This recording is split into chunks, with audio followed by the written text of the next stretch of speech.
What's going on YouTube? Cheatmaster55 here. Today I have a 2014 BANLIST deck profile for you, and that is going to be Dragon Rulers. Now I'm sure a lot of you are cringing right now at the thought that Dragon Rulers could still be alive, but I'm not going to lie, it is not a very viable deck anymore, and this is more of a for fun build, something to screw around with, and if you have invested in Dragon Rulers in the past, you still have them.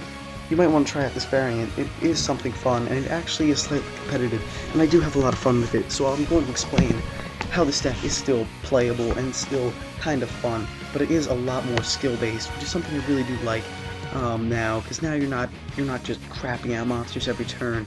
That is hard for your opponent to get over. Now you really gotta think about your plays. You gotta be conservative. You have to save, and you really gotta think. And that's something I really like about this deck and this new build in general that I have put together for the new upcoming list. So without further ado, I want to remind you guys to like, comment, and subscribe. And yes, let's jump right into the deck profile. I'm doing this through DevPro because I do not have this deck built right now in real life. But anyway, without further ado, of course we start off with one of each color. We have Blaster, Tempest, Redox, and Title. Because unless you've been living under a rock, you realize that these are now limited for the 2014 January ban list. Moving on, we have the Mythic Dragons. I run 3 Mythic Water Dragons and 3 Mythic Tree Dragons. These cards are amazing because they get out these guys down here. Your level 8 exceeds, and your rank 8 exceeds. Very amazing cards. They're searchable with Title and Redox, so in case you 7-star away one of these guys, boom, you get one of these to your hand. And they're just amazing. They go off like crazy, and you get out these guys. Now they are a little situational because you have to have both in hand, but considering they are searchable and how quickly you go through cards in this deck, it's very likely that you're going to have these 2 in hand for a play. So very good cards, very good combo pieces. And moving on, we have 3 Blue Eyes White Dragon, because this deck does run a Blue Eyes engine to go through the deck really fast, and that's something really powerful about the deck. Of course, with any Blue Eyes engine we have 3 White Stones, and I run 1 Blue Eyed Maiden, or Maiden with Eyes of Blue. Solid at 1, good at Staller, but wouldn't really go above it. Moving on, we have 3 Flambeau Guard. Another amazing card, I think, because it has a lot of synergy with not only Blaster, but Dragon Shrine, because it is another vanilla to send to the graveyard and get your extra foolish effect. So something very good about the card, in my opinion. I'm not running Corsica anymore. I think this is a better replacement for Corsica, because Corsica would be dead now because there is no Dragon Shrine. What am I saying? There is no Dragon Ravine. That card was very good, but now the deck does not have it anymore because it is now banned. Continuing on, I play 1 Swift Scarecrow for a stall factor. It is a very good card and a target for Redox. And 1 Debris Dragon, because it has been limited to 1, but it is still a very good card, and it can special your Mythic Tree Dragon from the grave, and then you can special one of these from hand and just go off. Very fun play.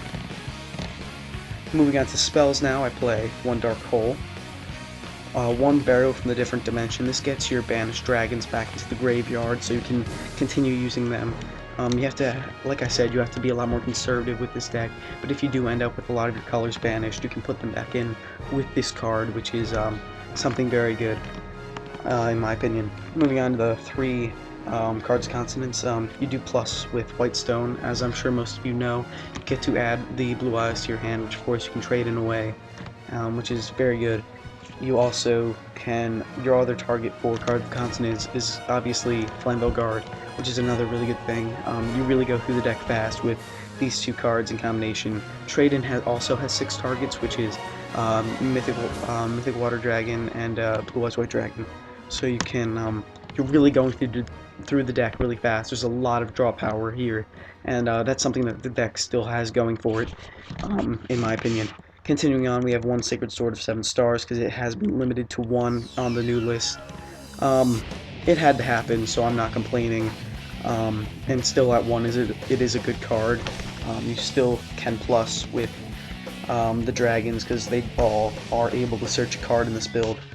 Moving on, I play 3 Dragon Shrine because they're Foolish Burial times 10 in my opinion. You get the Foolish twice, which is really good. Gets your colors in the grave. It sets up your plays. It's very good card. Play 2 Silver's Cry because more often than not you are going to have a Blue Eyes White Dragon in the graveyard, and special summoning a 3k beater up to the field can give you a huge advantage in certain situations. So it's something I like to do, and that's why I like this card. Moving on, I really have grown used to Phoenix Wing Wind Blast and Raigeki Break in Dragon builds, and I really do like these cards. Not as efficient as they used to be, because now you can't just ditch a dragon willy-nilly, because now you only have 4, and you have to, like I said, be conservative.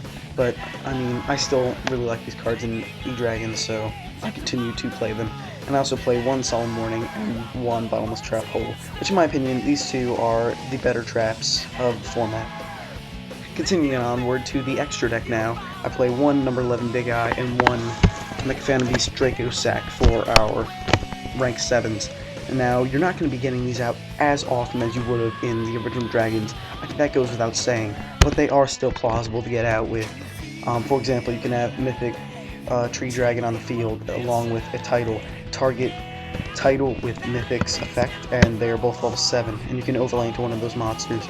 Or of course you can go the 2 Dragon way, which is a little less resource friendly, but of course it is plausible. Continuing on, we have our rank 8 lineup, which is Divine Dragonite Felgrand, number 46, and Heretic Sun Dragon Overlord of Heliopolis. All very good cards. This one's definitely the best overall, and this is the one you will be going into most often. It is a very good card, very playable. And yeah, you just get off mad plays with this card. It's a card that you can get out often, and it's still safe, and it also negates, which is something really cool about this card. This card is a good first play. If you have nothing on the field, boom, you can just special Blue Eyes from your hand. Or you can, if your opponent's playing a dragon deck, you can take one of their monsters, which I think is really cool. And you also have Heretic Sun Dragon Overlord of Heliopolis, just in case those situations arise where you do need to pop things. He is there for you. Now moving on to the Synchro Lineup, we have 1 Star Eater, because this plus 1 of those is still plausible. 1 Azure Eyes Silver Dragon. I do like this card, and it is makeable with a Blue Eyes and any of the tuners here. Protects your dragons, goes without saying. Now for the rank 8s, most of these are standard, I'm pretty sure you know what they do. Scrap Dragon, Stardust Dragon, Red Dragon Archfiend, Crimson Blader, Thought Ruler Archfiend, and Colossal Fighter. Now, I feel like, what was I gonna say? This card's going to be super important, even though we don't have to worry about E-Dragons as much. Mermels, that's something I think is going to be a very big deck this format, considering they weren't touched at all with the most recent ban list, which kind of bothers me. I was hoping Sphere would get hit, because that card is amazing, but that's beside the point. That's a topic for another video. Crimson Blader is amazing against Mermels, and that's something to keep in mind, because Mermels are going to be a very viable deck next format, and I'm sure it goes without saying to play Crimson Blader, but you might even want to bump it up to 2, because this card is amazing. And for level 5 synchros, I have 1 Ermades Keeper of Boundaries and 1 Ally of Justice Catasper. They are makeable with a Mythic Tree and any of your level 1 tutors. So that is my New Age 2014 Dragon Ruler deck. Now, it may not be what you guys remember, but I think it is a very fun deck to play, and now that it requires so much more skill, it's something that's just a lot better than the old ways, because it's not such a jerk deck anymore. It's something to play that requires skill, and I think people are going to be trying it out next format, and they're going to see what I mean. But it's a very fun deck. I suggest trying it out. Go on Dev Pro, go on Duel Network, whatever you're into, and just give it a try with this new build for the new ban list. So that's everything. I want to remind you guys to like, comment, and subscribe. And yeah, any suggestions, as usual, leave them in the comments below. And that is everything. Cheatmaster55 signing out.